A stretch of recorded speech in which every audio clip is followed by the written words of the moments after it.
Hi, welcome to Come in the Political Times. Today is the all-new season 4, episode 1.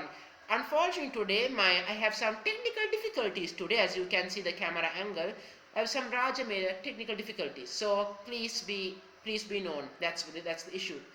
Today it's about celebrating the victory of Joe Biden, a victory of a man got self-discipline with great discipline of getting the job done, as we all know, unlike other people who don't know how to get the job done.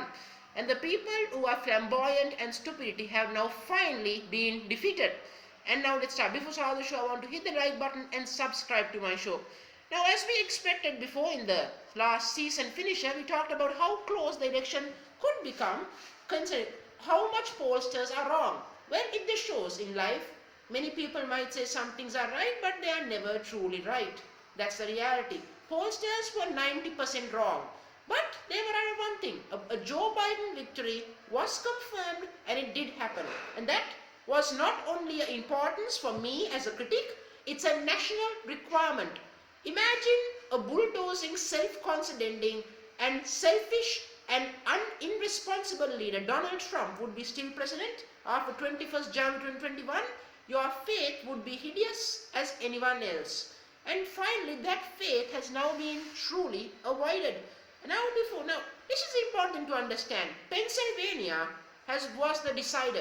Before the states like Georgia or Nevada came along, Joe Biden won Pennsylvania, helped him to win the election. We went above 270, which allows him to be President of the United States. Despite the baseless legal charges put forward by former President Donald Trump, I might say, President Trump, don't criticize others for your failures and your lack of responsibility and the lack of ability to take care of things when they should be taken care, and forgetting things are the reason why millions of people could die in your country.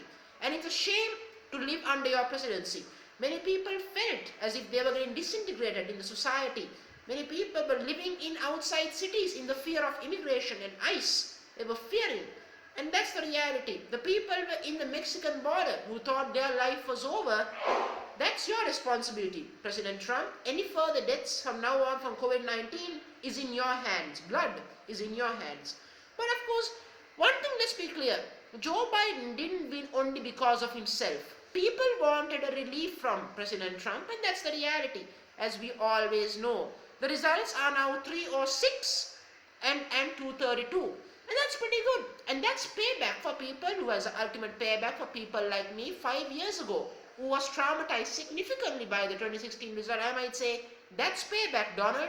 That's payback. Take that, Donald. And of course, remember this very clearly. He keeps saying he was lost by cheating. Let me tell you, Donald Trump is the cheater. He got Russia involved in elections, collusions. He should have been impeached, but the cowards in the House and the Senate didn't get the job done. But the people came forward and voted. And this shows that democracy is still alive. And that is a tremendous moment, and that should be celebrated. And of course, you might say this result should have been a landslide for Joe Biden, but let's get one thing straight. But I will give credit for Donald Trump for one thing. He pulled crowds. He made the election a lot closer than expected, and he made pollsters wrong. And that's really, really impressive from President Trump. Very good. But I'm going to say it again. It's not an excuse for you to put legal challenges in the way of freedom in the people. That's not your point. That's not your right, President Trump. And remember, and of course, President Trump is a man who said he will not play golf after an election. Now he's spending time in golf. Let me tell you about serenity and peace and countryside. Countryside don't give you serenity and peace. It's about how you live is what counts. Just because there's gardens or just because there is trees around, that doesn't signify the point. Just like playing golf doesn't make you a cool president. It does not make you what it is. Golf is played after hard days of work. And Donald Trump has been the laziest president I have ever seen. A man who more cared for himself than the people. And actually, I'm genuinely afraid that Joe Biden might not be able to go to the White House, considering the White House is the biggest place for a pandemic. Of course, you got to understand how many people have been found positive in that White House. And the White House has never been this polluted with a disease. in the past. Even during World War II, I would guess, it wasn't such a big problem. Unfortunately, President Trump has not only left a long-standing legacy of corruption and probable Russian involvement and mismanagement of the country and ruining the economy of the United States and taking credit for economy that he was not responsible for. And of course, that's the reality. I often tell people, don't give credit for faith or destiny, because faith and destiny does not decide your faith. Your actions does decide your faith. And President Trump lost the election and he must accept and concede, because conceding has been a long-term tradition. It's not a sign of a loser. It's not. It's a sign of a great politician. Many people had heartbreaks than Donald Trump. Matt Romney had a heartbreak in 2012. John McCain had a heartbreak. H.W. Bush was a one-term president. So let's be clear and frank, straightforward. It's not a shame to accept defeat. He should be happy. He was an outsider. He contested one time and he won that election fair and square, beating out establishments like Hillary Clinton. That's not an easy job, President Trump. Credit should be given, and as a critic like me should be giving credit for you on that. But I cannot give credit for the way you ran the country. It's unforgivable. Let me suggest this.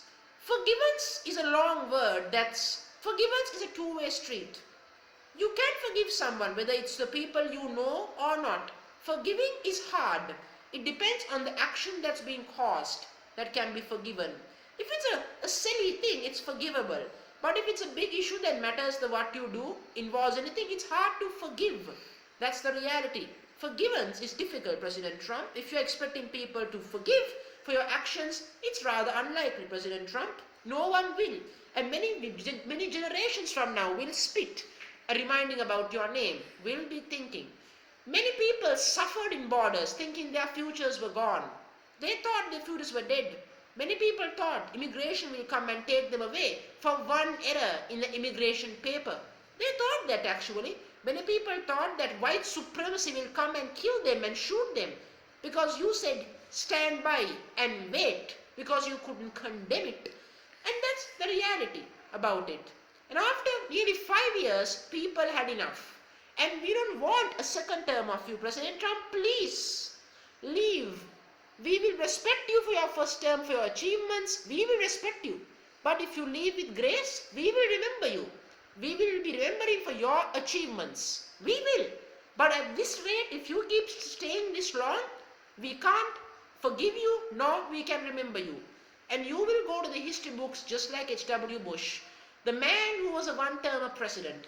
I actually hope President Trump was a far smarter man than he is. I really thought, if you lose election, it's done. And he's criticizing the world's greatest democracy. He's criticizing the world's greatest election system in the world. He's criticizing the system that has gone for more than 200 years. Since 1800s, since 1890s, we had this wonderful election system. He's saying dead people voted. Really? How far have we come? Really? Dead people voting? It seems to be a serious accusation, my friend. But if you're going on that accusation, we can question your votes in the Republican states as well. How did you got votes in some Republican states? How is that questionable? Joe Biden campaigned well from his way. He won the way he campaigned. And I have to especially say a special thanks for voters for voting the first ever female vice president. It's an honorable moment in history, and first ever vice president of color and Asian, African American. Many culture dividends have paid off. Like President Obama, the first ever African American president, we have a color of vice presidency. But before I end the video, I want to say this.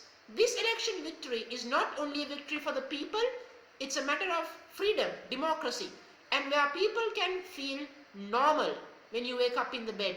And you won't go to Facebook or Twitter, you won't see the consistent tweets saying, that's wrong, the conspiracy theories. Many people celebrated. My word, President Trump, is please let people celebrate and you live honorably so we can remember you for your achievements. Please don't disgrace yourself. Thank you very much for watching my show, and like the show and subscribe to my show. Thank you very much.